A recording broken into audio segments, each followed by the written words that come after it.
Buenas noches con todos. Ayameldor, hola amigos. Estamos acá en la Comisión de Filosofía y Pensamiento Tolkieniano de la Sociedad de Tolkien Peruana, siendo las 9:06 del martes 7 de enero del 2025.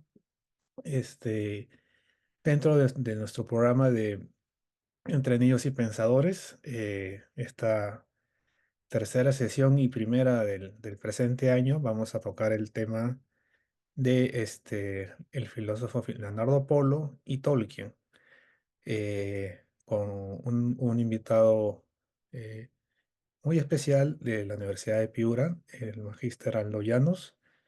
Vamos a hacer brevemente, este, Leonardo Polo brevemente es un filósofo contemporáneo, ¿no?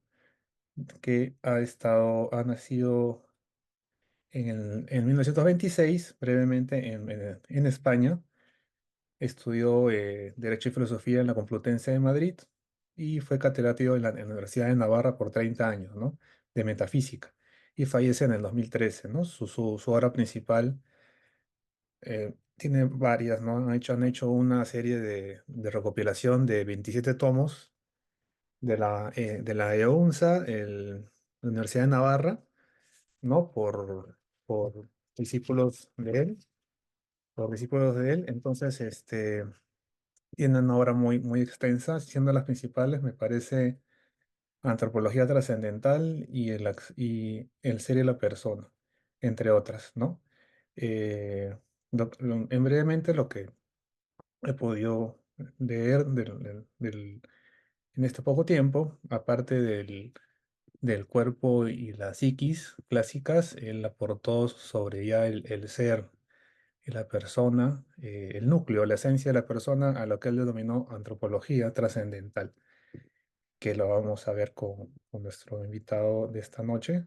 Es el magíster Aldo Llanos.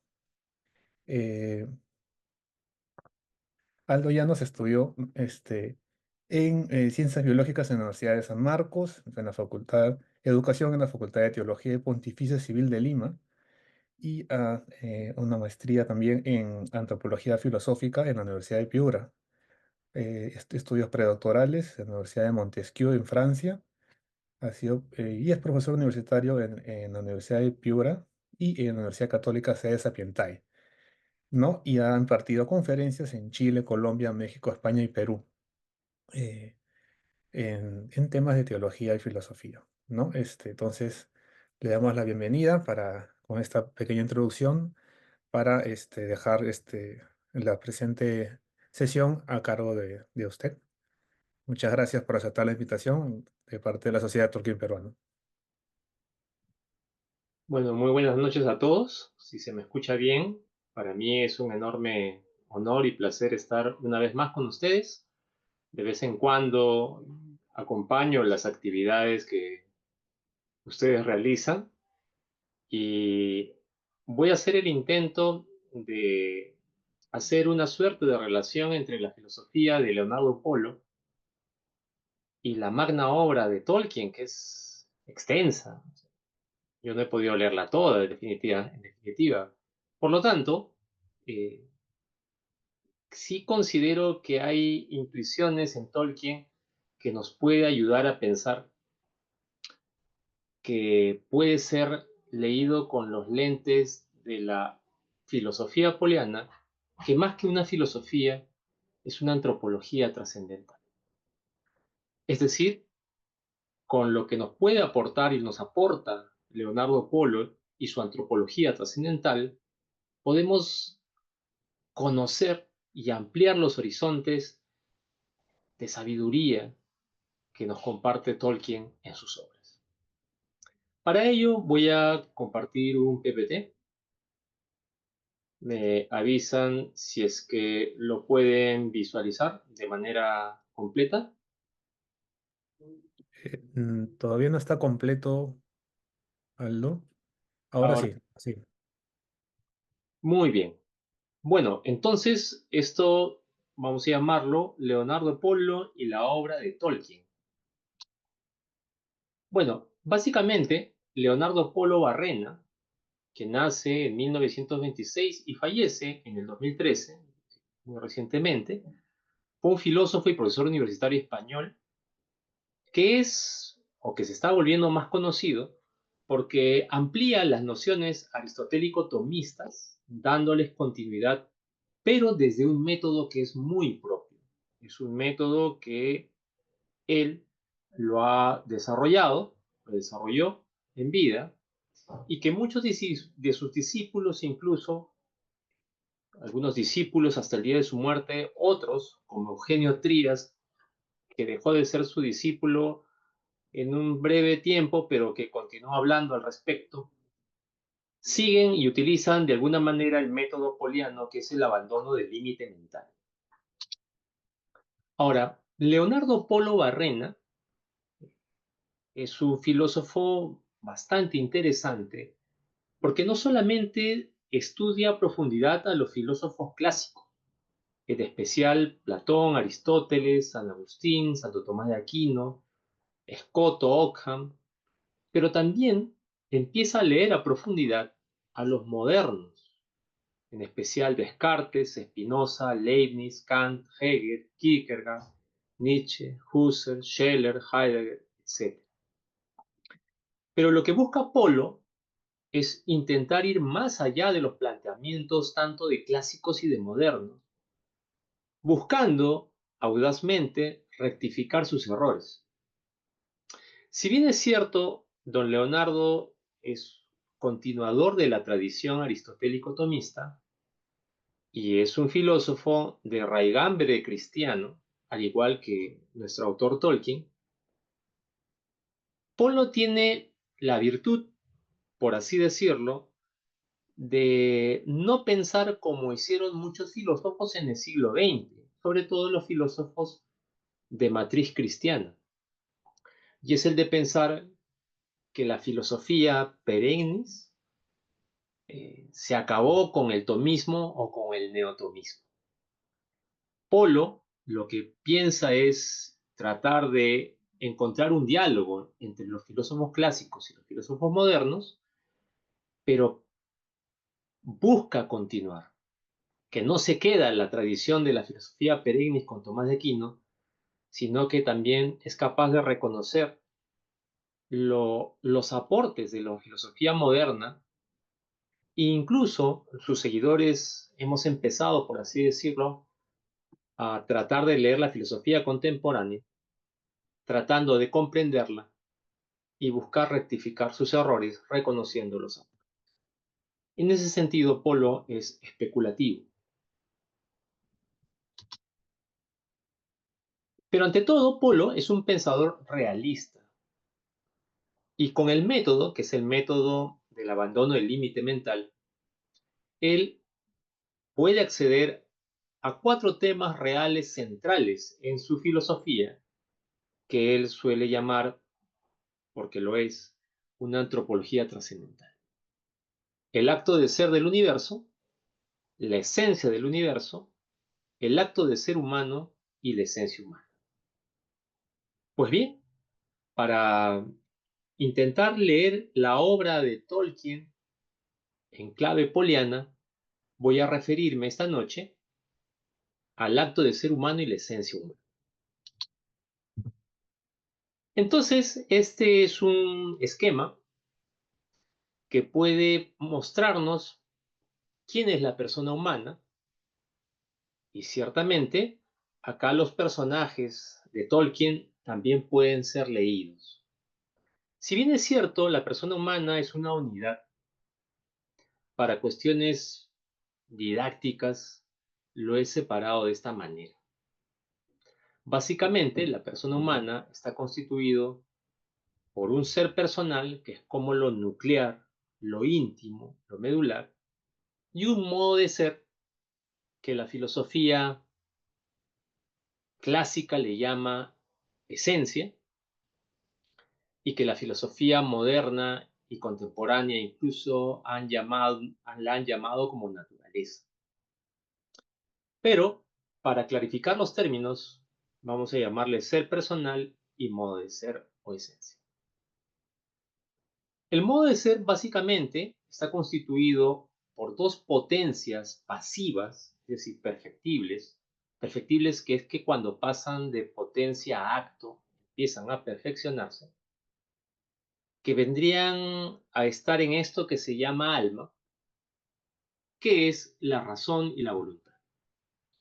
La razón, que de modo conoce la verdad, y la voluntad, que genéricamente quiere el bien. Ahora, también hay un compuesto, que es alma-cuerpo, que es lo que solemos llamar como corporeidad. Y la corporeidad lo que busca es captar las sensaciones. Ahora, son potencias activas, en el caso del cuerpo. Pero si nosotros empezamos a leer la filosofía moderna, encontramos algo que es claro, que es el abandono del ser personal. Es decir, la metafísica empieza a ser dejada de lado conforme llega la modernidad. Y si ocultamos la parte del ser personal, lo que queda es el modo de ser. Y si queda el modo de ser, entonces empiezan unos problemas de orden antropológico, que constan en confundir el quién soy, es decir, mi ser personal, la persona que me hace una novedad única e irrepetible en el universo, con la razón. Pero Polo advierte que yo no soy mi razón, es decir, yo no soy lo que pienso de mí mismo. Yo no puedo ser lo que pienso de mí mismo porque lo que pienso de mí mismo es una idea y la idea no es quién soy, es una forma, es una imagen, una impresión, pero no es un quién soy. Del mismo modo, podemos ejemplificar un poco análogamente que el fuego pensado no es el fuego real, porque el fuego pensado no quema, ni el agua pensada moja. Al la filosofía moderna abandonar o oscurecerse el ser personal, entonces antropológicamente empieza el primer problema de confundir la razón con el quién soy. Y yo no soy lo que pienso de mí mismo. Por eso la almohada es mala consejera. Y por eso, si leemos la obra de Tolkien, constantemente siempre hay un par. Los personajes nunca se encuentran solos. Siempre hay una alteridad, siempre hay un alter con el cual hay un conocimiento progresivo de quién es cada personaje de Tolkien. El problema de confundir la razón con el quién soy es lo que genera este problema del racionalismo. Pero también por otro lado, así como tenemos una potencia pasiva que se llama razón, también hay una voluntad. Y la voluntad quiere el bien. Pero si de la misma manera en que podemos confundir la razón con el quién soy al dejar de mirar o buscar el ser personal, entonces también podemos tener otro problema que es el de identificar la voluntad, es decir, lo que quiero, con el quién soy. Y yo no soy lo que quiero, yo soy mucho más que lo que quiero. Esta es la raíz de ese problema filosófico que se llama voluntarismo. Los voluntarismos surgen cuando identifican el ser personal con la voluntad. Y de un modo mucho más contemporáneo y postmoderno, cuando la neurociencia dura, sin una base epistemológica fuerte o de teoría del conocimiento que la sustente fuerte, ha llegado a pensar que tanto razón como voluntad están en el cuerpo, en las neuronas. Solamente lean textos de divulgadores de neurociencia muy conocidos como Diego Golob, que en muchos videos de YouTube también lo dice. Nosotros somos nuestro cuerpo, porque todo es cuerpo. todo es materia. Y de ese modo, al oscurecerse el ser personal, se llega a identificar el cuerpo con el quién soy. Y yo, ni tú, somos nación. Somos mucho más que eso. Cuando vemos en la obra de Tolkien, vemos pues los personajes que no se reducen a su cuerpo, en especial algunos seres malvados, como los antiguos reyes. Si vamos tratando de leer en la obra de Tolkien, queda claro que Tolkien no es un pensador que está anclado en la filosofía moderna. Tolkien, a todas luces, es un pensador que está más próximo a los clásicos que a los modernos.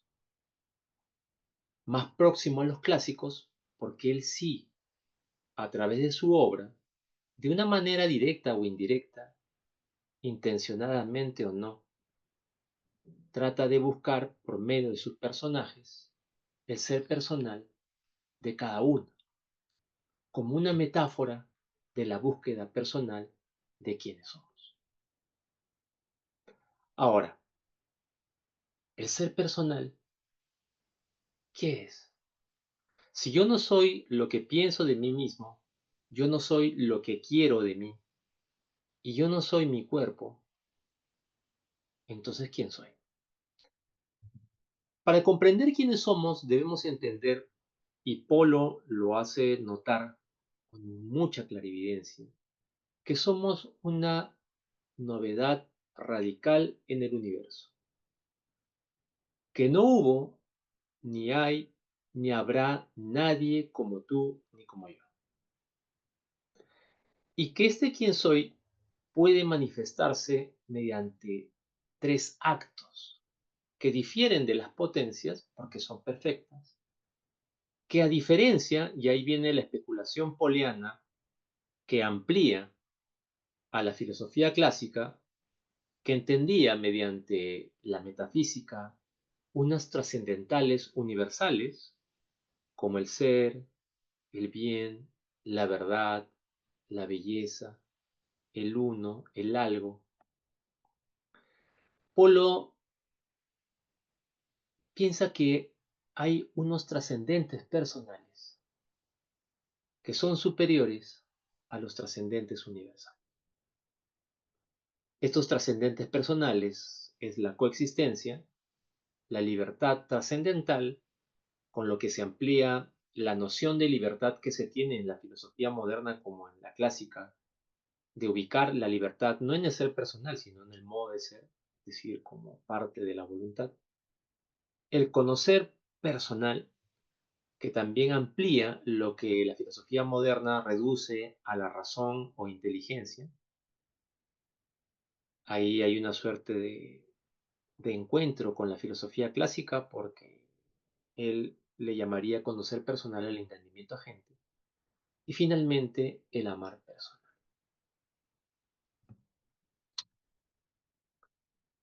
Ahora, ¿cómo es que llegamos a conocer?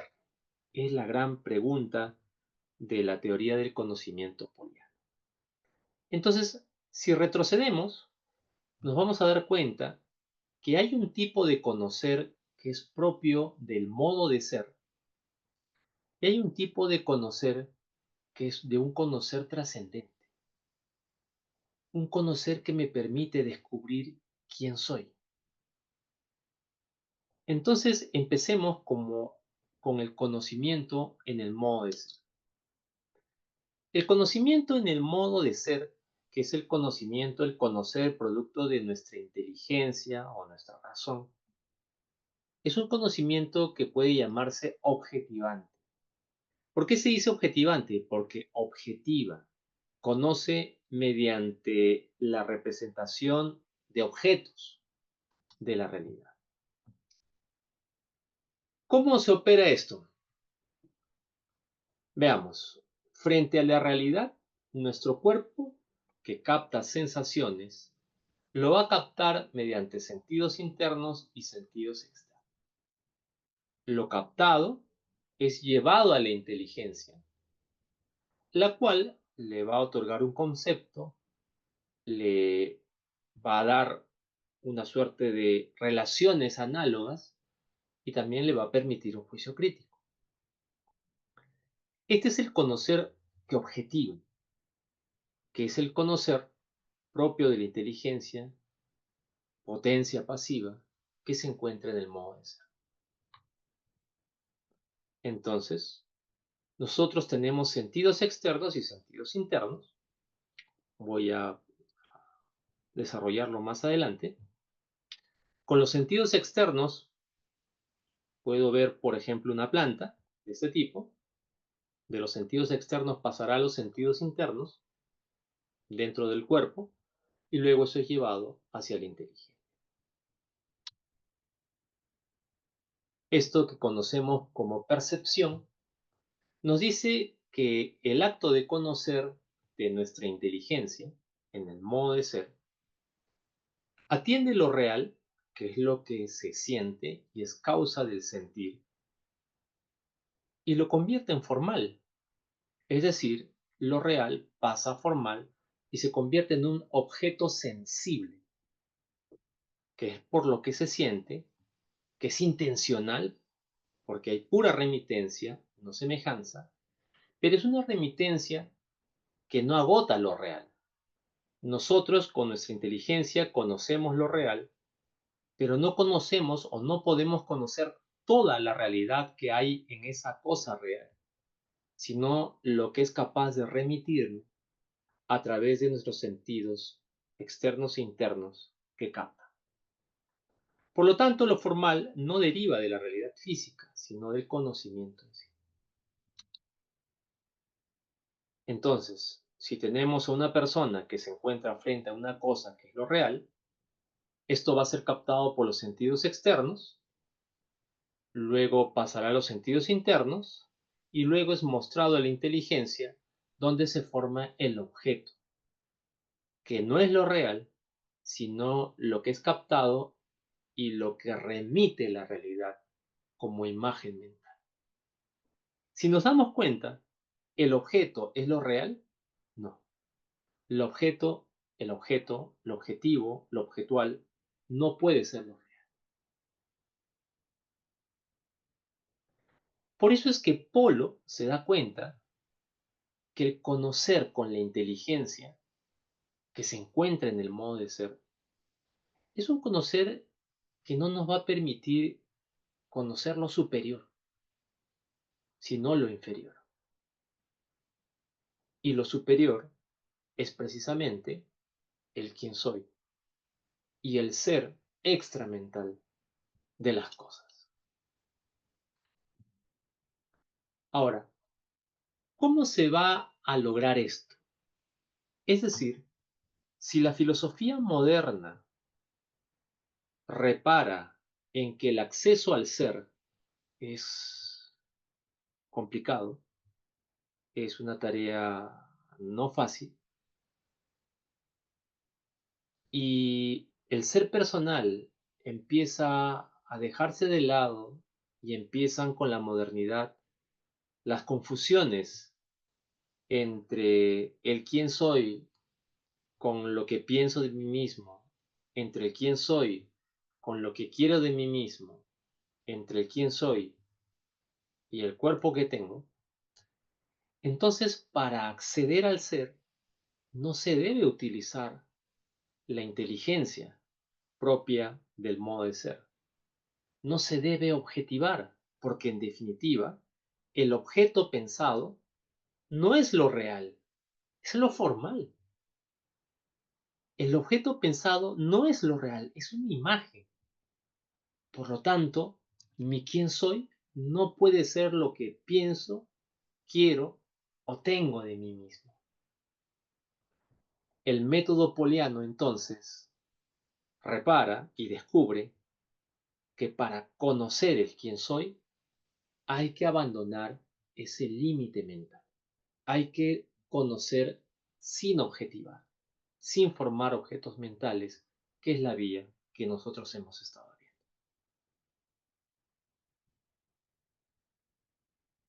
La obra de Tolkien, al leer sobre todo El Señor de los Anillos, que creo que es la es la más conocida, y luego cuando leí El Hobbit, me daba la impresión que él, por momentos, en el descubrimiento del quién soy de cada uno de los personajes, estos abandonaban el límite mental. Claro, Tolkien no le pone ese nombre. Tolkien menciona la palabra intuición, quizás porque era la palabra que estaba contextualmente más de moda en el argot filosófico de su tiempo, en ese momento muy influenciado por la filosofía de Bergson, de Henri Bergson, un filósofo francés. Por eso es que Polo nos dice que si se detecta la operación inmanente, que es el conocer de la inteligencia, potencia pasiva del modo de ser, si sabemos que hay una operación inmanente, ya empezamos a detectar que se puede conocer por encima de ella, es decir, que hay algo más. Es decir, ¿cuál es la diferencia entre un campo en el cual no vemos la cerca donde termina el campo y conocer el campo en su cerca? Es que cuando tú ves el campo y no ves la cerca, no puedes detectar que hay más allá de la cerca. Sin embargo, si conoces el campo con su cerca, ya puedes darte cuenta que hay algo más detrás de la cerca. Bueno, el límite de lo mental no es una cuestión exclusiva de Leonardo Polo. El límite de lo mental ya ha sido detectado, aunque no profundizado, por pensadores de todos los tiempos, algunos en mayor medida que en otros. Aristóteles es uno de los primeros que se da cuenta, pero no profundiza, o si es que profundizó en ello, pues no hemos encontrado los textos, no han quedado la evidencia literaria al respecto, no tenemos las copias. San Agustín, sobre todo en las confesiones, también tiene una suerte de intuiciones que nos dicen que somos más allá de lo que queremos y pensamos, que hay algo más allá. Tomás de Aquino hace la distinción real entre ser y esencia. Kant, uno de los modernos, también repara, pero al no darse cuenta que hay algo más que el conocer del intelecto, pues decide dar la media vuelta. Algo que se repite con Descartes, con Hegel, con Bergson se hace un nuevo intento, aunque la filosofía bersoniana no está tan desarrollada, y Heidegger también lo detecta, pero los problemas en su vida personal no le permitieron ahondar al respecto. Yo podría agregar ahí que a través de la obra y los personajes de Tolkien, en especial la trilogía del Señor de los Anillos y El Hobbit, hay intuiciones al respecto sobre el descubrimiento de quién soy. Entonces, si hemos entendido bien esto, vamos a tratar de llegar al quién soy, que creo que es una de las cuestiones medulares en la obra de Tolkien, el descubrimiento del quién soy de todos los personajes. Más que conocer la verdad del anillo, la verdad de las comunidades o la verdad de los personajes, es la verdad, más que eso, es de descubrir quién es cada uno. Y si bien es cierto, hay voluntad de bien en los personajes, o lo contrario, se descubre por medio de el querer el bien, a la larga el quién soy. ¿Qué quiero decir con esto? Yo noto en la obra de Tolkien que tiene una intuición que es genial, y es que me da la impresión que Tolkien nos está diciendo, en especial cuando uno lee La Comunidad del Anillo, que mientras la razón conozca verdades más verdaderas, en cuanto la voluntad quiera bienes más buenos, en suma, alcanzar el bien supremo, y mientras el cuerpo capte mejores sensaciones, el quién soy empieza a crecer. Es decir, voy descubriendo más quién soy. Y tal como ocurre con los señores oscuros en su momento y, y con los otros personajes, en especial Gollum, mientras las personas se alejen de la verdad, mientras las personas no quieran el bien, es decir, elijan bienes menores sobre bienes mayores, que es la raíz del mal. El mal no tiene existencia en sí. El mal es la negación del bien. El mal es cuando se elige un bien menor sobre un bien mayor, ocurre el mal. Ontológicamente el mal no tiene existencia. Y cuando el cuerpo no es utilizado adecuadamente, entonces las personas se despersonalizan. Es decir, lejos de descubrir quiénes son, los personajes se alejan de esto. Y bueno, el personaje de Gollum es paradigmático. Gollum ya está muy lejos de descubrir quién es. Curiosamente, acá podemos también reparar en la matriz cristiana de Tolkien, porque cristianamente Tolkien comprende que el lugar donde descubriremos plenamente quiénes somos es en el cielo.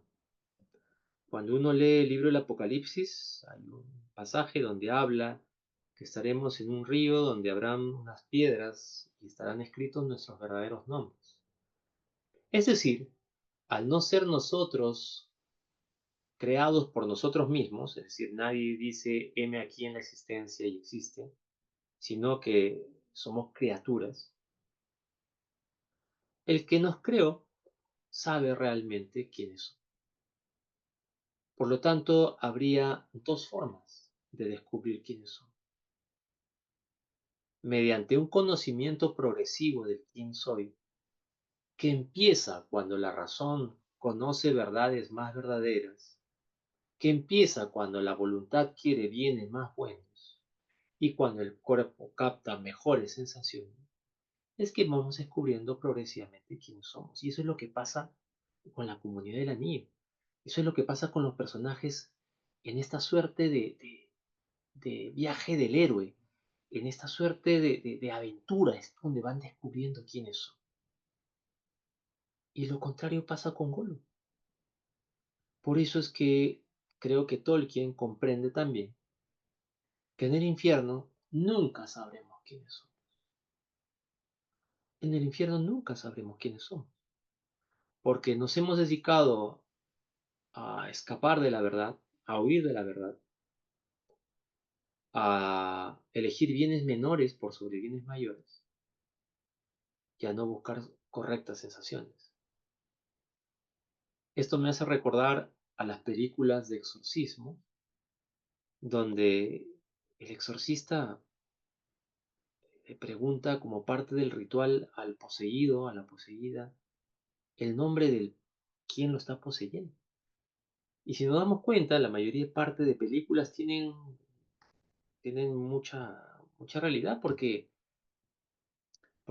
por lo general los demonios se resisten a decir su nombre y cuando lo dicen nunca dicen nombres personales, siempre dicen nombres impersonales.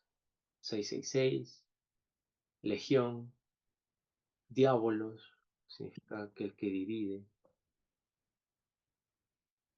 Mientras los nombres personales tienen que ver con el sentido, con nuestro destino último, que al no ser nosotros creación de nosotros mismos y ser creados por alguien, el destino final el sentido de la vida, que es como la flecha que apunta a ese destino. Es una vocación, es un llamado por alguien que nos ha creado. Si recordamos los ángeles tienen nombres que en hebreo remiten a Dios. Gabriel, Miguel, son nombres, por ejemplo, el ángel Gabriel, el ángel Miguel, que en hebreo son Gab-el, siendo la terminación el nombre de Dios, que quieren decir el mensajero de Dios, la espada de Dios. Mirando siempre al Creador, es que descubre su vocación y de quién es cada uno. Por lo tanto, el quién soy está íntimamente ligada a la vocación, a lo que estoy llamado a ser quien soy. ¿Qué es lo que le pasa a Frodo? ¿Qué es lo que le pasa a cada uno de los personajes? Y quien no hace esto, no descubre jamás quién es. Si el quién soy está unida a la vocación de quiénes somos, entonces lo que hacemos en esta vida, así sea ir a destruir el anillo, o ser un dentista, o un vendedor, un comerciante, un ingeniero, un técnico, una ama de casa, es que en esas actividades es que yo puedo descubrir quién soy. Si yo tengo un tenedor, con el tenedor yo podría peinarme, pero infructuosamente. Con el tenedor podría arar la tierra, infructuosamente, porque terminaría rompiéndose. El tenedor es tenedor cuando hace aquello para lo cual fue hecho, cuando es utilizado para comer. Nuestro quién soy se descubre cuando descubrimos para qué hemos venido a este mundo, para nuestro destino. Esa intuición de Tolkien en los personajes que se ejemplifica muy bien en Frodo, me parece un aporte que está muy en línea con los descubrimientos de Polo. Por lo tanto, lo que tú vayas a hacer, estimado miembro de la Sociedad Tolkien Perú, es tan importante porque solamente tú lo puedes hacer. Porque no hay nadie como tú. Podrán haber suplantadores, podrán haber copiones, podrá haber gente que te reemplace, pero nadie podrá hacer aquello que haces con el amor, con la paciencia, con la sonrisa, con el cariño, con el modo en el que tú haces las cosas. Por eso es que al ser una novedad radical en el universo, si tú te pierdes perdiendo tu vocación, se pierde algo irreemplazable en el mundo. Esa es la diferencia entre los seres humanos y los demás seres vivos. Si un perro muere o un gato muere, a la perreidad o a la gateidad no le pasa nada. Un perro más, un perro menos, un gato más, un gato menos. Respeto a las personas que aman a los animales. No, no se pierde mucho, por así decirlo. Pero que se pierdas tú y que no hagas aquello para lo cual has venido a este mundo, tu destino, tu vocación, en libertad. Entonces nunca más podrá ser llenado ese vacío. Por eso es que decimos que las personas somos irreemplazables y que nadie ocupará nuestro lugar. Nadie. Por eso es que lo que hagamos tenemos que hacerlo bien. No solamente hacerlo, sino hacerlo bien. Porque ahí es donde descubrimos quiénes somos. Tolkien es muy católico al respecto. Porque Tolkien tiene el ejemplo de los santos. Tolkien era muy próximo a los textos y a la vida de John Henry Newman, al que consideraba ya un santo, a pesar de que no había sido canonizado formalmente. Y Tolkien, en este libro que se ha publicado recientemente en Editorial Mensajero, La fe de Tolkien, que he empezado a leerlo, que es genial, aunque lo he empezado a leer salteadamente. Es un libro bastante grueso y que es muy, pero muy sustancioso, muy enjundioso. Tolkien se daba cuenta con los santos que los santos son precisamente, al estar cerca de Dios, quienes saben mejor que otros quiénes son. ¿Quiénes son? Porque hay dos maneras de saber quiénes son. Buscando con nuestra razón las verdades más verdaderas, con nuestra voluntad los bienes más buenos y nuestro cuerpo las mejores sensaciones.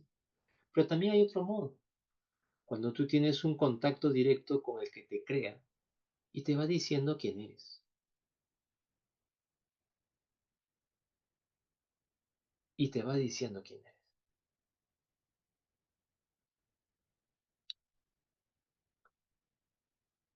¿Qué es el conocer para Apolo? El conocer para Apolo tiene dos tipos. Un conocimiento operativo, con el cual se conoce el objeto, y un conocimiento habitual. Lo que queremos es abandonar el límite mental, es decir, descubrir quiénes somos mediante los trascendentales personales que he mencionado. Pero si no podemos alcanzar el ser personal, es decir, quiénes somos, puramente con la objetivación, entonces hay que abandonarlo. Y hay un conocimiento que en el tiempo y con la modernidad se perdió de vista, que no solamente existe el conocimiento operativo, que es un conocimiento inmanente, sino también existe un conocimiento habitual. Y Polo se da cuenta de esto porque el conocer cuando tiene lo conocido, pero el conocer de la inteligencia no puede conocer cuando tiene lo conocido y a la vez conocer que está conociendo. Ese es el gran problema de la filosofía tomista, que es el problema de la reflexión del conocimiento. Es un problema no pequeño, no menor, en el cual Polo con los tomistas, con los tomistas por lo menos los más cerrados, tienen un gran choque. Porque Polo empieza a reparar en un conocimiento que se perdió con la llegada de la modernidad, que es el conocimiento de hábitos. Porque sí existe un conocimiento habitual. Yo puedo conocer, voy a colocar otro ejemplo de estos sencillos, simplones. Uno puede conocer que sabe manejar bicicleta cuando ya tiene dominado el equilibrio y avanza con la bicicleta. Pero también uno puede conocer que conoce a manejar bicicleta mejor a los 3 días que a los 3 años. Hay un hábito, hay un conocimiento habitual. Ese conocimiento habitual, que es lo que Polo saca del ostracismo, pueden ser hábitos adquiridos cuando conozco la esencia de la realidad extramental, es decir, cuando conozco el modo de ser de lo que existe en la realidad, y mediante hábitos innatos. Los hábitos innatos son actos, de entre los cuales Polo se queda con uno de ellos, que es el de la sindéresis, que es propio de la filosofía clásica, abandonada en la filosofía moderna, con el que se conoce la propia esencia humana, y con eso evitas identificarla, la esencia, con el ser personal, y ya no confundirla, como lo hacen los modernos, con el cual se conocen los hábitos adquiridos y las virtudes de la voluntad. Los hábitos innatos de los primeros principios, con los que conozco los actos de ser reales extramentales, como el ser del universo, el ser divino y la dependencia del primero con el segundo. Y el hábito innato de la sabiduría, que es el que me permite conocer el acto de ser propio, es decir, descubrir quién soy, y sus radicales, que sobre ellos volveré al final. La coexistencia, la libertad personal, el conocer personal y el amar personal.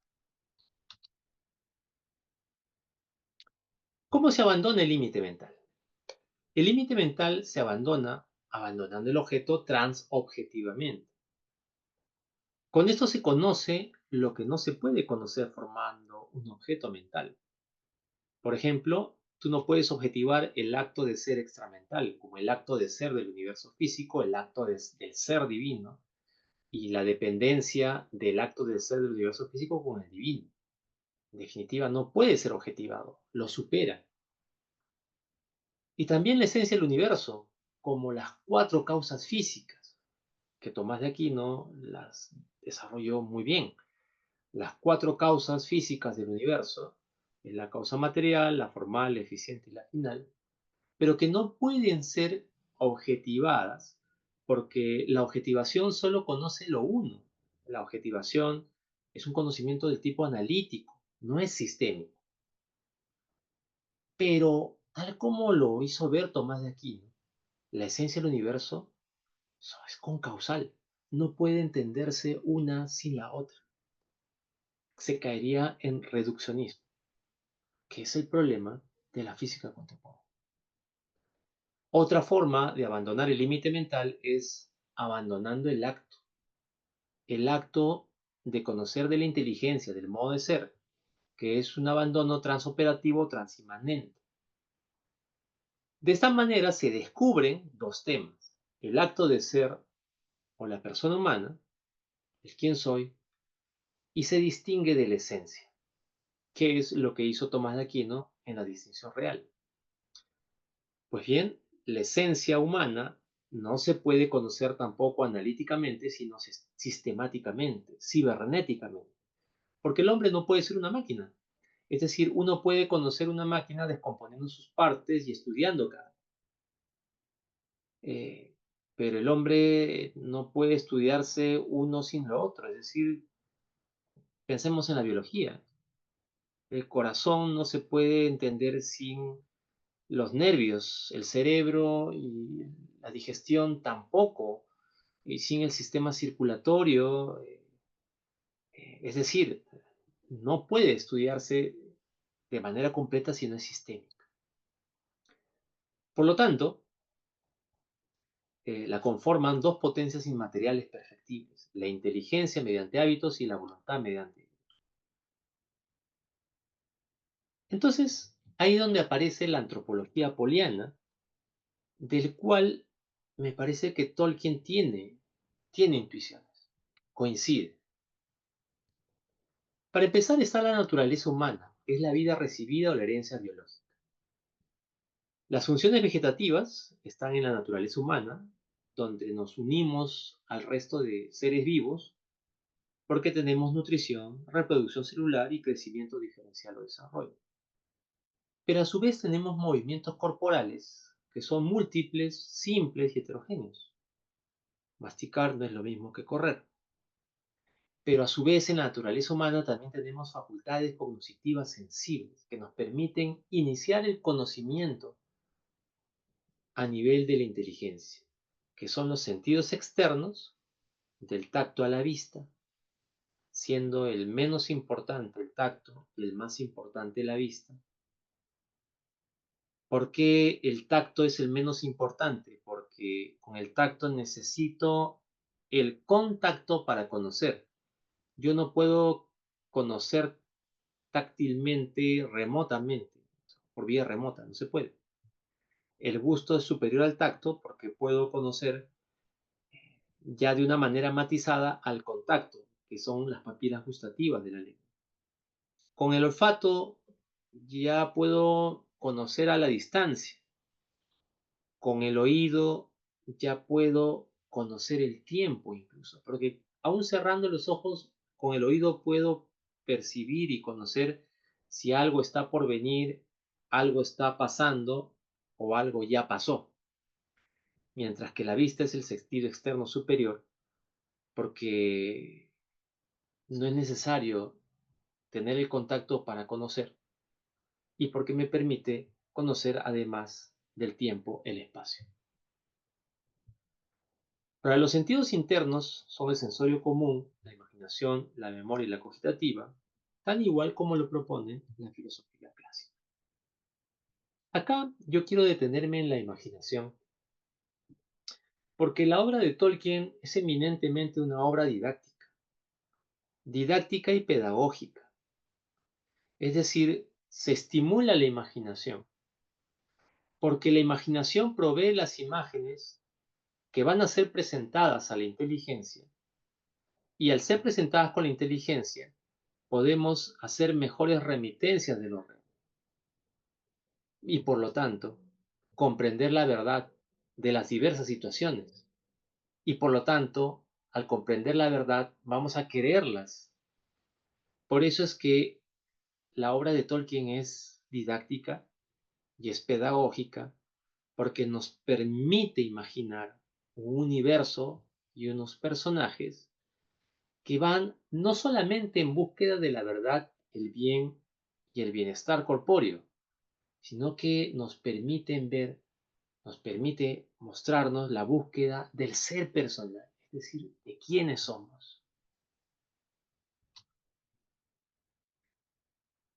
También para Polo, en la naturaleza humana están los apetitos sensibles, que son las tendencias que surgen como respuesta a los estímulos del mundo exterior e interior, donde hay dos tipos de apetitos. El apetito concupiscible, que es la adquisición de bienes o la evitación de males, asociado a los sentidos internos, y que tiene como objeto principal lo que el ser humano percibe como placentero. Cuando el apetito concupiscible no está moderado, entonces se recae en el vicio. Y eso es lo que ocurre con Gollum, con total claridad. Es decir, un desorden en el apetito concupiscible. Y también ocurre con el apetito irascible. Le ocurre porque el apetito irascible está relacionado con las emociones y los sentimientos más intensos y se activa en situaciones de dificultad o cuando hay un obstáculo para conseguirlo. La irascibilidad, es decir, la ira, el rencor, la rabia, es lo que es cuando al luchar contra el miedo ya el miedo nos puede más. Por eso es que los apetitos generan pasiones, afectos que influyen directamente en nuestra vida emocional y en las acciones humanas. Por eso que para regularlo, Polo nos propone que actuemos de acuerdo con la razón y el bien, que son conocidas con el conocer objetivo. Es ahí donde aparecen los sentimientos sensibles, que son las manifestaciones afectivas o emocionales que surgen de los apetitos sensibles cuando se experimentan objetos que afectan los sentidos. Bueno, los sentimientos del apetito concupiscible más conocidos son el gozo y la tristeza, y del apetito irascible son el ira, el miedo y la valentía. Son estas emociones que surgen ante situaciones difíciles o que implican nostalgia. Ahora, toda la naturaleza humana, donde están los sentimientos sensibles, los apetitos sensibles, todo eso está referido a la libertad personal. Es decir, la libertad que me permite alcanzar el quién soy es el que encausa biográficamente todo lo de la naturaleza humana en un sentido o en otro a lo largo de nuestra historia. Por lo tanto, la antropología poliana nos muestra que existe también la esencia humana, que está por encima de la naturaleza humana, que es la vida añadida. Y la vida añadida tiene tres componentes. El yo, que los clásicos le llamaban la sindéresis, que es un hábito innato, no puede radicar en ninguna potencia. La inteligencia, que se perfecciona mediante los hábitos adquiridos. Es decir, recuerden que Polo es un pensador que rescata del olvido no solamente el conocimiento operativo, sino el conocimiento habitual. Y es ahí donde él, en sus descubrimientos o develamientos, nos muestra los hábitos adquiridos con los que la inteligencia se perfecciona y nos permite alcanzar verdades más verdaderas, aunque no nos señala el sentido del ser personal, pero no nos permite alcanzar ese personal porque lo vamos a alcanzar después, que es con la reflexión profunda, la autocrítica, la integración de conocimiento, la curiosidad, la síntesis abstracta, la flexibilidad del pensamiento, la profundización continua y la apertura al otro. Esos son los hábitos adquiridos en ese orden jerárquico que para Apolo perfeccionan la inteligencia. Por lo tanto, para Apolo, eh, las verdades más verdaderas se encuentran en dirección de la apertura a lo trascendente. De ahí que los clásicos consideraban en las ratios de estudio medievales que el conocimiento superior era la teología. Es decir, el conocimiento teórico en primer lugar, el conocimiento práctico debajo y el conocimiento técnico en último lugar. Y de los conocimientos teóricos en el medioevo se reconocía con mucho acierto que la ciencia suprema era la teología y debajo de ella la filosofía. Pero eran los conocimientos teóricos que nos permitan la apertura a lo trascendente. De ahí que eran los saberes más buscados, los saberes más valorados. Los saberes prácticos, que es el saber del economista, el saber del político, estaban en segundo lugar. Mientras que el saber técnico, que es el saber del ingeniero, del médico, o del comerciante, está en último lugar. Con la modernidad esto se invierte. Con la modernidad el conocimiento técnico es el que más se valora. El ingeniero es el que gana más dinero hoy en día. En segundo lugar está el conocimiento práctico, el economista, el abogado, el político. Y en último lugar el conocimiento teórico.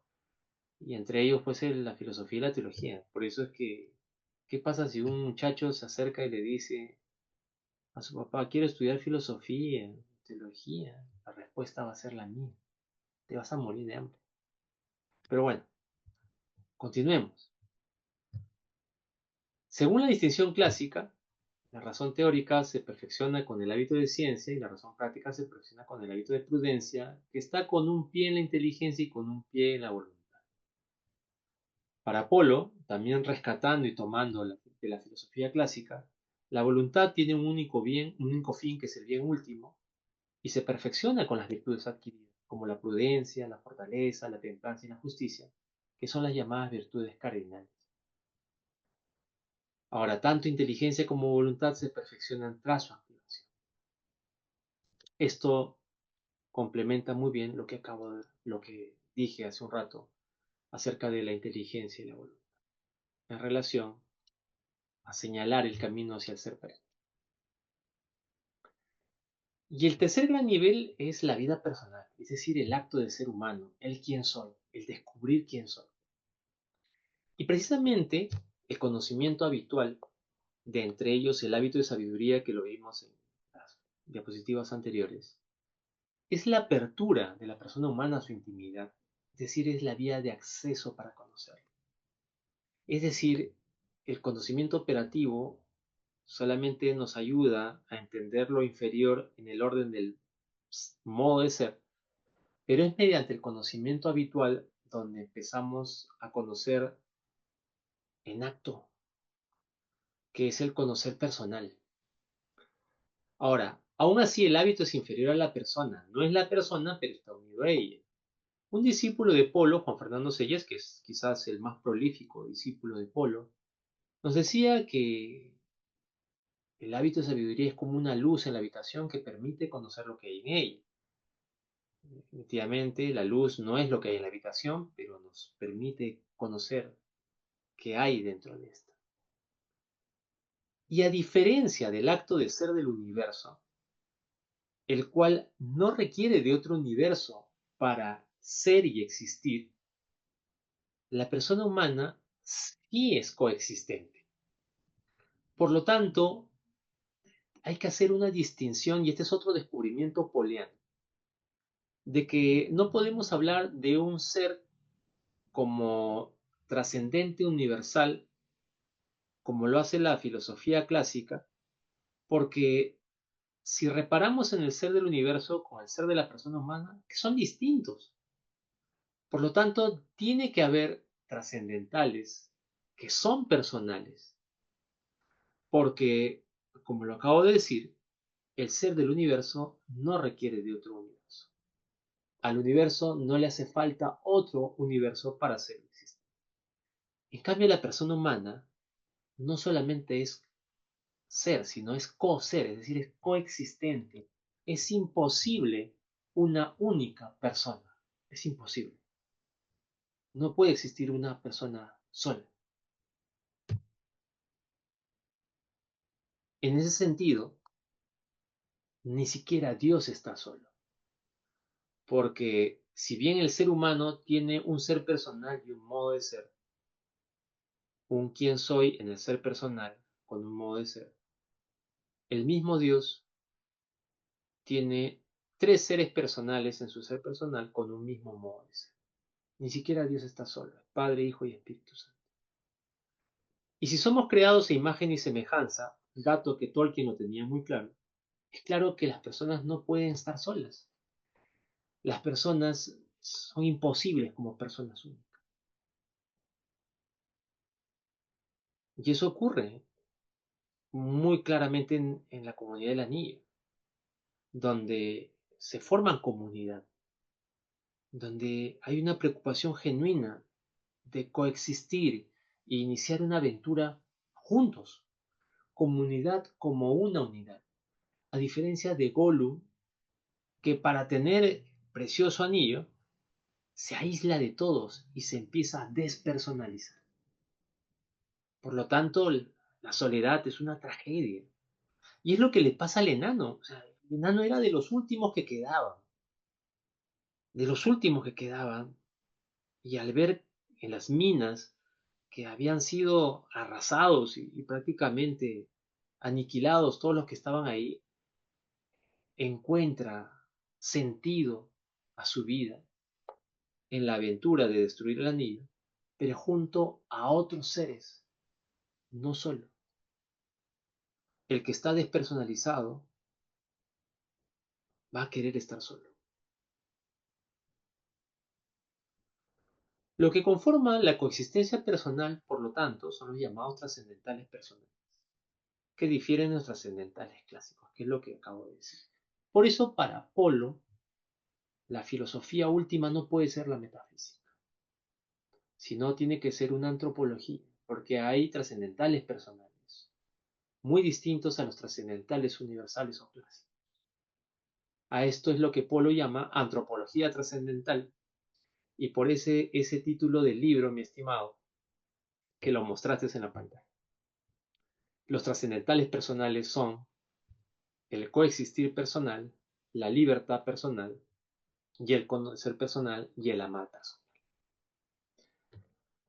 ¿Qué es el coexistir personal? Pues lo hemos dicho, que no puede haber persona sola. Por eso es que también en la teología católica, al cual Tolkien conocía muy bien, podemos ver que el infierno posiblemente es un lugar donde las personas no pueden tener contacto con otras. Por eso es que la filosofía contemporánea, hasta cierto punto, podría ser calificada de diabólica en algunos autores. Por ejemplo, cuando un moderno como Hobbes que dice que el hombre es lobo para el hombre, o cuando Sartre dice que el infierno son los otros, está yendo en sentido contrario al destino de cada uno de nosotros, que es descubrir quiénes somos por nuestra vocación. Es más, cuando somos bebés, nuestra primera experiencia del descubrimiento de quiénes somos, es reconociendo a un otro. El bebé en sus primeras palabras no dice yo, dice papá, mamá, es decir, el tú. Para descubrir un yo tiene que haber un tú. Cuando se lee el libro del Génesis, Adán tiene el trabajo de ponerle nombre a todos los animales. Pero Adán no sabe que es un hombre. Adán descubrirá que es un hombre cuando llegue Eva. Cuando hay un tú, se descubre un quién soy. Entonces descubrimos que con el conocimiento habitual y abandonando el límite mental. En la voluntad hay una libertad que es una libertad de o una libertad de elección. Una libertad de porque se tiene que liberar todo aquello que me aprisiona para ser lo que quiero ser. Este planteamiento no es equivocado, pero es insuficiente, porque la voluntad es una potencia pasiva, por lo tanto no es perfecta, y para que se active se requiere de algo. Es decir, la voluntad no quiere si es que no hay un quien que quiere querer y que le da libertad. Por eso hay una libertad que es anterior a la libertad de. Es la libertad de quienes somos, porque además de libertad de, somos libertad. Libertad para de alcanzar nuestro destino, que es el de saber quiénes somos. Y al descubrir quiénes somos, reconocemos quién nos ha creado.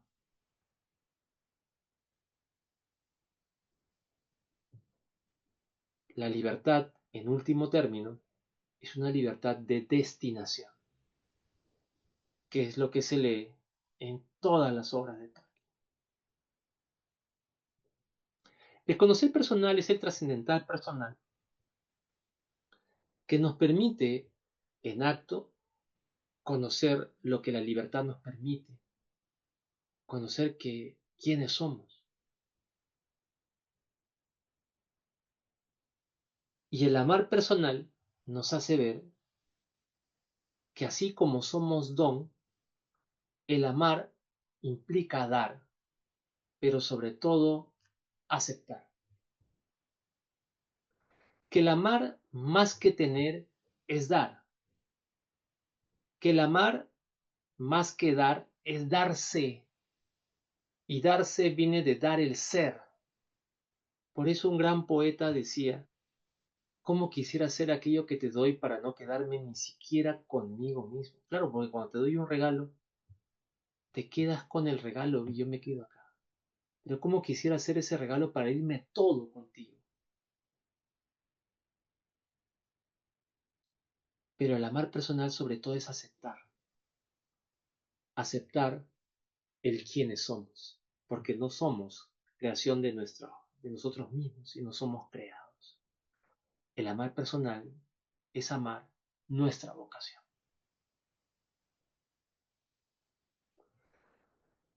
Todos estos descubrimientos lo encuentro salpicado en la obra de Tolkien y pienso que la obra de Polo y la antropología trascendental de Polo nos permitiría abrir nuevos horizontes en el estudio de la obra de Tolkien. Acá he dado una introducción corta, apresurada, insuficiente, claro está, pero que abre la puerta a quien quiera utilizar la filosofía poliana, su antropología trascendental, para analizar cada personaje, cada libro, cada situación, y pueden escribirse muchísimas tesis y artículos en revista. Bueno, conmigo es hasta ahí. Muchas gracias. Gracias, estimado Aldo. Ha sido muy clara la ponencia y nos ha ampliado la apreciación de la obra de Tolkien con varios aspectos de la filosofía de Leonardo Polo, ¿no? Ahora podemos pasar a la ronda de preguntas. Quisiera preguntar, desde la filosofía de Polo, ¿cómo se podría interpretar que la libertad humana no anula el destino, sino que lo transforma? Como por ejemplo la carga del anillo de Frodo, ¿no?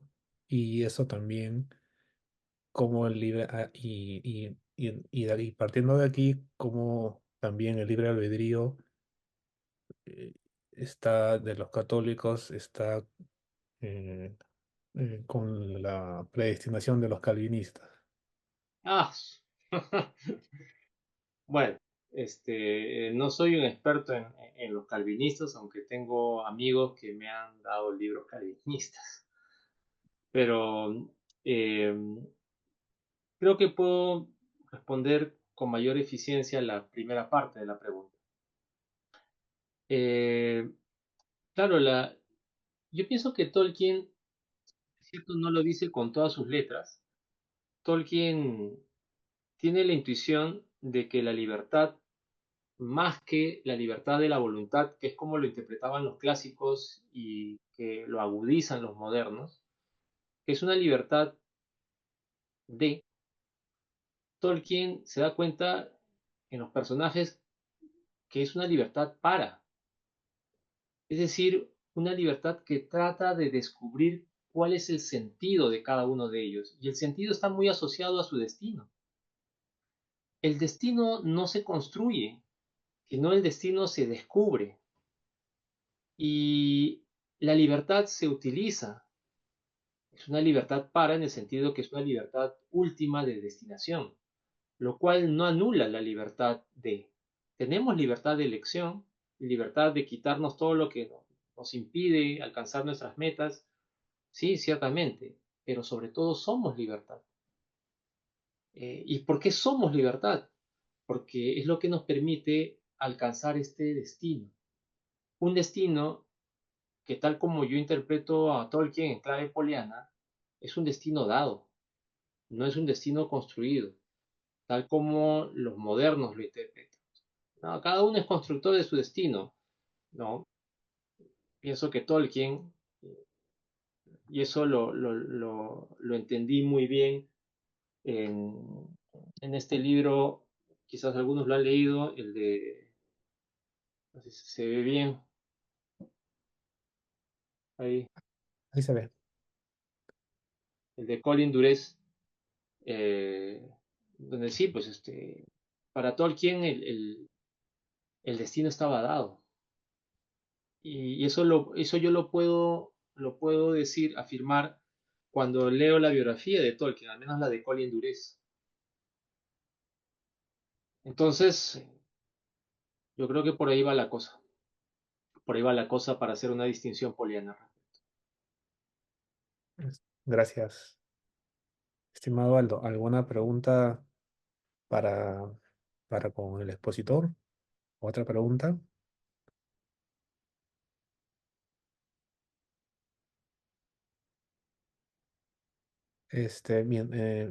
Mientras quería hacerle otra pregunta, ¿en qué medida Leonardo Polo permite una mayor comprensión de la Suma Teológica de Tomás de Aquino? ¿No? Había leído que para entender a Tomás de Aquino había que leer a Leonardo Polo antes.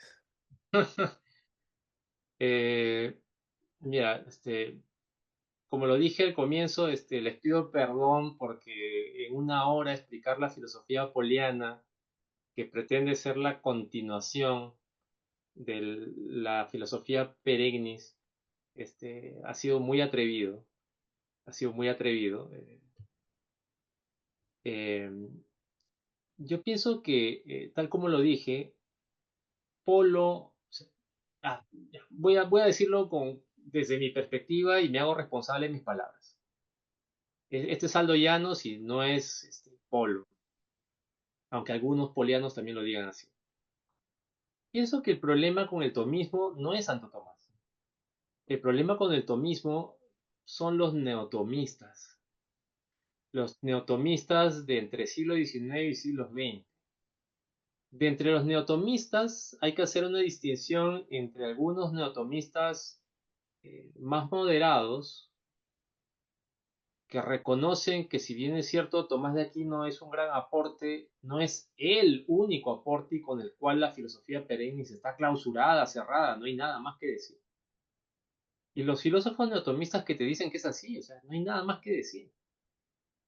Y se olvidan que Tomás de Aquino murió joven y que Tomás de Aquino inclusive hizo algo a contracorriente. Yo les cuento algo de Tomás de Aquino. Cuando Tomás de Aquino estaba joven, conoció a un gran maestro. Yo vengo de un colegio dominico, del Santo Tomás de Aquino, mi formación intelectual básica es dominica, y no solamente estudié con Tomás de Aquino, sino también estudié al gran San Alberto Magno, que es el maestro de Tomás de Aquino, que influye mucho en Tomás de Aquino, tal como lo hace ver en uno de los últimos libros que ha sacado Mauricio Beuchot.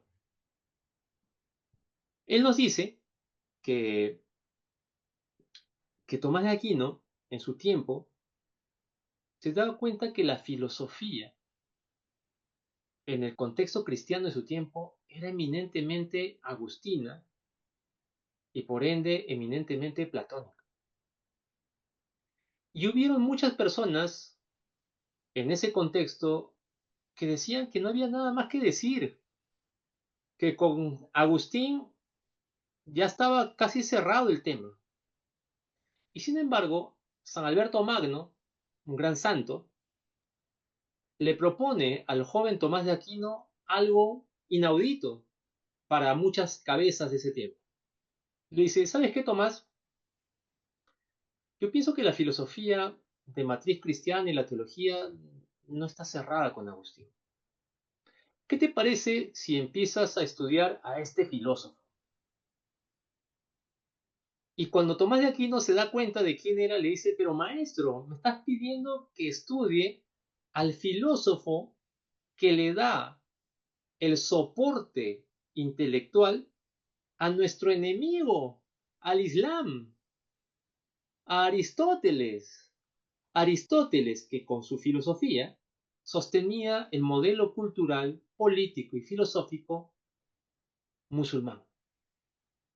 El enemigo que estuvo a un pedacito de acabar con la cristiandad. Tomás de Aquino dijo, bueno, esto con San Agustín no se acaba la cosa. Estudiemos al hereje, al publicano, como quieras llamarle, Aristóteles. Aristóteles, que incluso tenía algunas cuestiones que contradicen a la teología agustina. Y Tomás de Aquino estudia a Aristóteles y hace una nueva síntesis, que con el tiempo decanta en la Suma Teológica. Polo, conocedor de Tomás de Aquino, no solamente de su obra, sino de su vida, por eso es que al igual de Polo, a mis alumnos yo también les recomiendo lo siguiente. No solamente leas la obra del autor, en una mano ten sus obras y en la otra mano toma su biografía. Y con Tolkien hagan lo mismo. No solamente lean los libros de Tolkien, lean las biografías que se escriben sobre él, porque nos aportan cosas sobre él. Nos dicen por dónde es que va, por dónde es que va escribiendo. Y es por eso que ante tu pregunta, Polo, leyendo a Polo, ¿se puede entender la Suma Teológica mejor? En cierto modo diríamos que sí, porque Polo permite ver los aciertos de Tomás, pero permite ver también dónde Tomás se quedó corto. Y Polo dice que Tomás se queda corto en el problema de la reflexión del conocimiento de la inteligencia, cosa que no terminó de trabajar porque se murió joven, y se muere joven y su rival intelectual, que fue Guillermo de Ockham, con los franciscanos en estas rivalidades de aquel tiempo entre los franciscanos y los dominicos, termina por inclinar la balanza hacia ese lado y con el tiempo pues llega a la modernidad. No digo como una relación de causalidad, sino como una cosa correlacional. Entonces, si tú lees Apolo, puedes leer la Suma Teológica y puedes comprender los aciertos. Y también Polo no tiene ningún empacho en señalar cuáles son los límites y los problemas que tiene. Uno, el problema de la reflexión del conocimiento humano, que es un problema de teoría del conocimiento. Y el otro problema es el de no reconocer los trascendentales personales, aunque ya iba en esa línea, porque Tomás de Aquino sí reconoce los trascendentales universales. ¿Qué hubiera pasado si Tomás de Aquino no hubiera muerto cuando iba rumbo al concilio, a sus 30 y tantos años? No lo sé, muy probablemente pudo haber llegado a lo que Polo pretende continuar. Porque al igual que el joven Tomás de Aquino, Polo dice hay que seguir estudiando, hay que seguir avanzando. En ese sentido, Polo es especulativo, pero también es audaz. Ahora, también hay que ver la constitución personal de cada uno. O sea, ¿por qué a Aldo Llanos le gusta Polo y no se queda con Tomás de Aquino? Pues a ver, ¿no? Mi biografía también marca mis gustos filosóficos o mis preferencias filosóficas.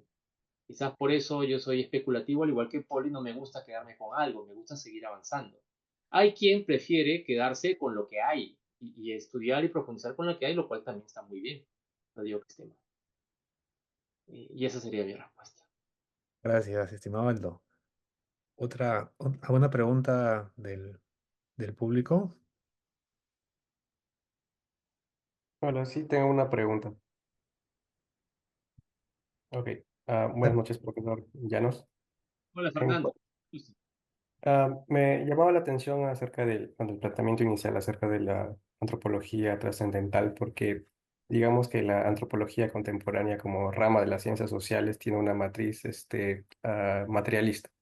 O sea, se basa en una metafísica materialista que, como sabemos, tiene una historia de germinación, pero que gracias a Marx se va a convertir en una especie de ciencia positiva. Por eso actualmente en la antropología cultural, una de las cosas que se enseñan es que, por ejemplo, no existe una naturaleza humana, sino condición o algo así. En ese sentido, quisiera preguntar que, por lo menos para la antropología cultural, ah, los seres humanos, individuos, comunidades, o sea, son producto de en cierto sentido, de las relaciones sociales, de las relaciones culturales, porque hay redes de interdependencia. O sea, nadie es como que una especie de isla, sino que se desarrolla como una cultura que de hecho está preestablecida y es anterior a cada persona. En ese sentido, quisiera preguntar en qué sentido el planteamiento de Polo puede incorporar o de repente o estar en contra, no sé, o cuál es la relación que tendría esta antropología que se maneja en términos materialistas con la antropología trascendental, ya que por lo menos en la exposición de hoy no estoy seguro de que hubiera más allá de un planteamiento de abarcar la sociedad o las relaciones humanas más que de asociación como que específicas y no algo más como que complejo. Entonces, si pudiera aclararme o de repente desarrollar un poco mejor cuál sería desde la perspectiva de Polo el planteamiento del ser humano como ser social. Gracias. Bueno, yo puedo decir que a Marx también hay que estudiarlo. Más que satanizarlo, hay que estudiarlo. Polo le dedica medio libro a Marx, eh, pero le dedica también un poco más de tiempo al problema de los materialismos. El primer problema con el materialismo, y hay muchos materialismos de distinto calibre, el primer gran problema, tal como he tratado de ponerlo, es que la filosofía moderna, dentro de la cual se incluye la marxista, oscurece el ser personal, no lo ve, no ve el ser personal, no va en la búsqueda del acceso al ser, es decir, del descubrimiento de quiénes somos. Y cuando ocurre eso, antropológicamente, tal como lo expliqué, eh, Polo nos muestra con claridad el gran problema de las filosofías modernas y contemporáneas, que es el de identificar potencias y sus operaciones con el quién soy. Y eso es lo que ocurre con los materialismos y con los marxismos, del cual han salido psicologías marxistas, han salido materialismos duros, o sea, neurociencias marxistas, y que las relaciones sociales se van a entender solamente desde el modo de ser. Es decir, van a estudiar analógicamente las relaciones sociales y no a nivel del ser. ¿Cuál es la diferencia entre las abejas para formar sociedad y los seres humanos? Más que hallar diferencias sustanciales, lo que hace la antropología cultural y la antropología materialista, que están dentro de las disciplinas de antropologías positivas, es encontrar analogías entre estas.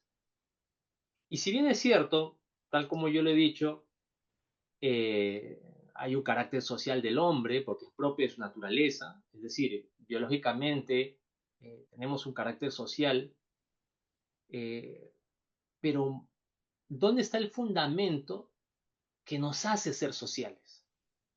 El fundamento que nos hace ser sociales en las abejas, termitas, las suricatas, qué sé yo, el fundamento está en la conservación de la especie. Es decir, se es social para conservar la especie, no para descubrir quién es cada termita. La abeja maya no existe. Es decir, es para la existencia de la especie, la subsistencia de la especie, la continuidad de la especie. Y el ser humano no puede ser reducido a eso. Si bien es cierto, se pueden estudiar las relaciones sociales de ese modo, cuando nosotros empezamos a vislumbrar el ser personal, nos damos cuenta que el fundamento de nuestro ser social no puede ser analogable al de los animales y otros seres vivos, porque nuestro destino no está, por así decirlo, incluido dentro de algo que se llama la supervivencia de la especie, sino nuestro destino está en el descubrimiento de quiénes somos, que en el fondo es el descubrimiento de aquel que nos creó, nuestro destino. Entonces, nosotros somos seres relacionales, sí, efectivamente, seres relacionales, pero no para la supervivencia de la especie, aunque haya un poco de eso, sino sobre todo somos seres relacionales porque en relación podemos alcanzar quiénes somos. Gollum no se relaciona con nadie, no es social, a pesar de que los hobbits son sociales y que se interesan en las cosas más sencillas, simples y bonitas. Gollum se aísla de todos. Por lo tanto, ahí vemos un claro ejemplo al estilo poliano de que se es social fundamentalmente porque somos coexistentes, porque el descubrimiento de quiénes somos va íntimamente unido a otro ser como nosotros, a otro ser como nosotros. Por eso es que el amar personal, que es otro de los trascendentales personales que Polo descubre, nos señala que cuando tú amas a alguien, lo conoces más y te relacionas más.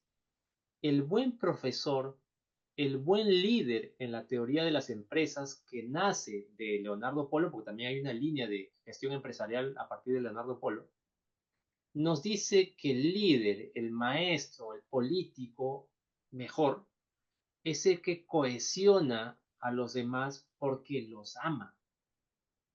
¿Y qué cosa significa amar? Amar significa darle el ser por el otro, dar el ser por el otro. Porque el amar no solamente te permite conocer lo que la persona es, sino lo que puede llegar a ser. Cuando un profesor llama a un padre de familia porque su hijo se ha portado mal, le dice, mira, tu hijo es así, asá, asá, ha hecho esto, esto. Muchas de las respuestas, por no decir todas las respuestas de los padres, pueden resumirse en algo, estimado Fernando. La respuesta es, pero es que usted no lo conoce, es que él no es así, en el fondo él es bueno.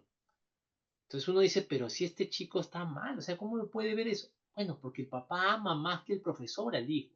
Y porque como ama más al hijo, no solamente ve lo que está viendo, sino ve todo lo que puede llegar a ser.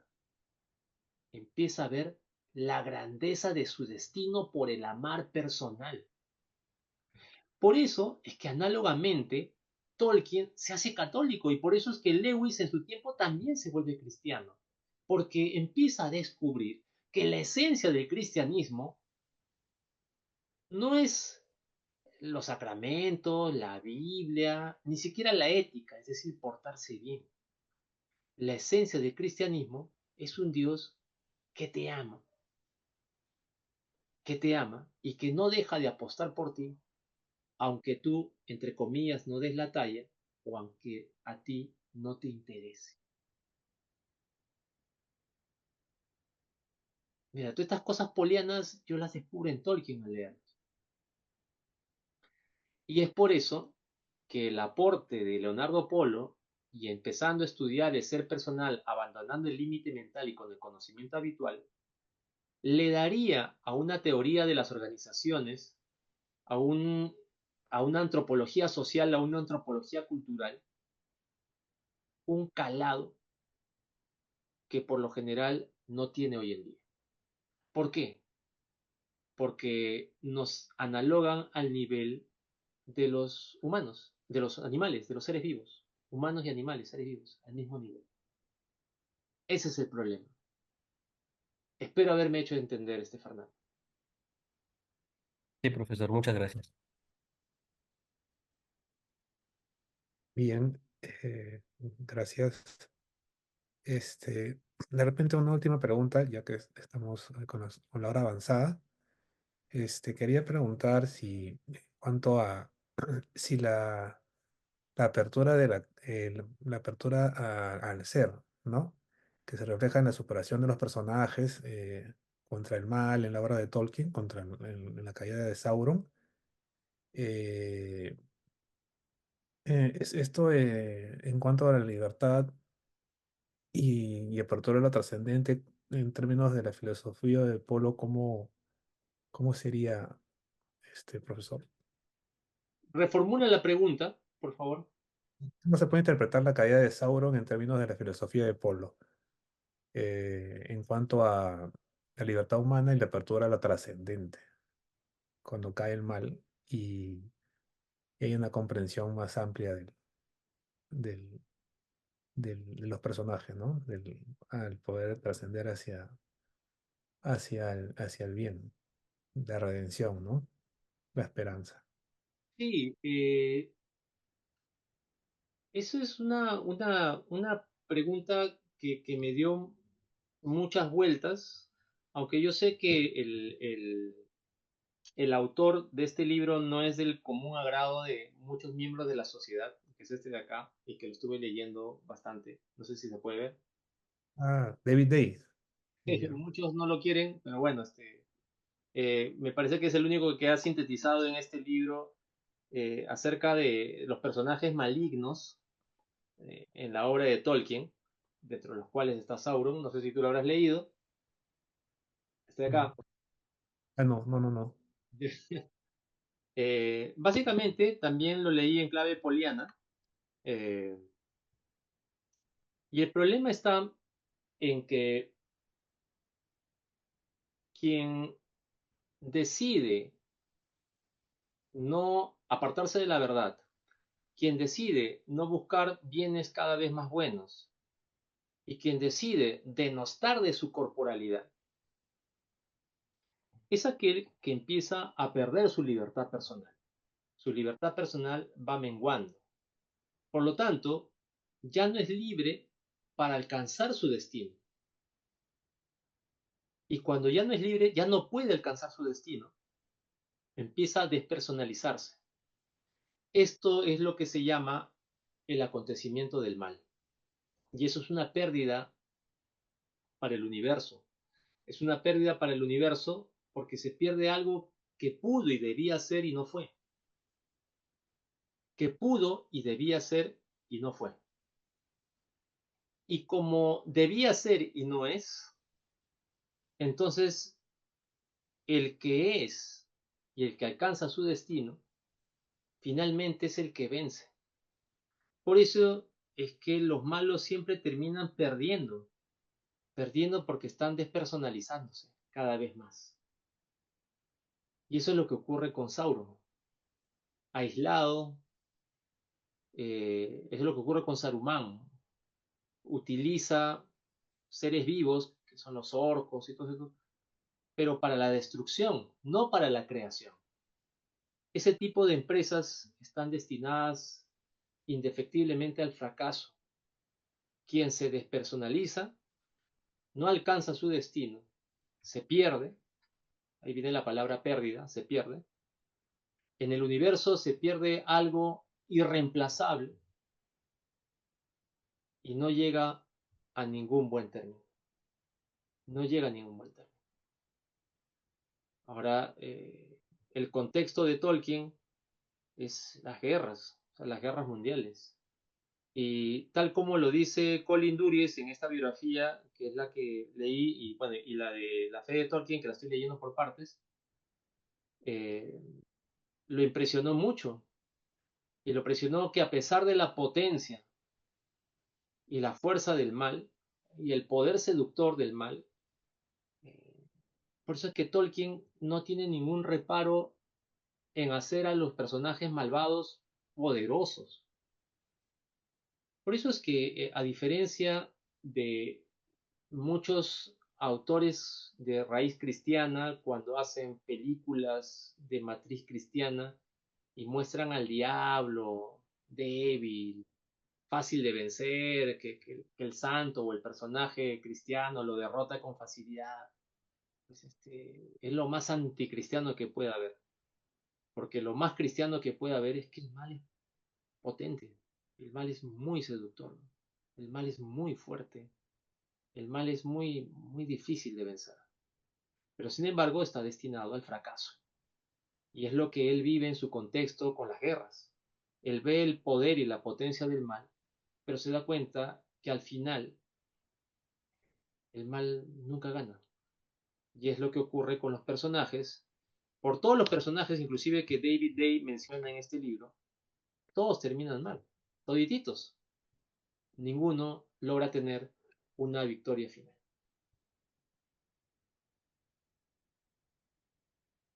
Gracias, estimado Aldo. Creo que está muy clara la respuesta y si no hay otra pregunta del público, damos por terminada la ponencia del día de hoy. Creo que está muy avanzada la obra profesorando, entonces muy agradecido en nombre de la Sociedad de Tolkien Peruana por aceptar la invitación y creo que yo lo vi en una ponencia de uno de los anillos, me parece, ahora que mencionaba, en pandemia, pues, ¿no? Después de la pandemia, 21, creo 22. En una virtual y luego estuve también en la Feria del Libro. Sí, También estuve en la sí, librería Crisol. claro, claro. Ahí estuve. Pero claro, o sea, no soy tan super lector como muchos de los miembros de la sociedad que han leído muchos y muchos, muchos libros de Tolkien. Eh, yo me guío por Tolkien, pero para mí es una beta, ¿no? O sea, de acá puedo sacar oro porque puedo escribir un montón de artículos, desde la antropología poliana que Tolkien, sin ser poliano, tiene intuiciones que son muy polianas. Y yo pienso que ese es el gran mérito de los grandes intelectuales. A pesar de quizás no provenir de tradiciones filosóficas o de pensamiento, eh, iguales, terminan encontrando o percibiendo los mismos hallazgos. Y eso es lo rico de esto y eso es lo rico de este tipo de ponencias, ¿no? Porque han empezado con San Agustín, Tomás de Aquino, Polo, y creo que van a continuar con otros. Sí, eh, sí, sí. Va a mostrar la grandeza de Tolkien,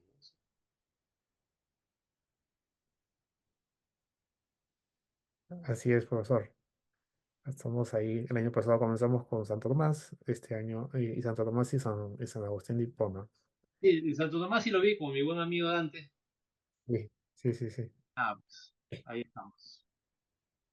Bueno, entonces damos por terminada la ponencia de hoy. Eh, Alabado sea Jesucristo, ¿no? Laudate Lesum Christum y buenas noches con todos. Muchas gracias. Buenas noches y hasta la próxima. Cuando me quieran invitar, ahí estaré dispuesto a aportar mi granito de arena para la sociedad. Gracias.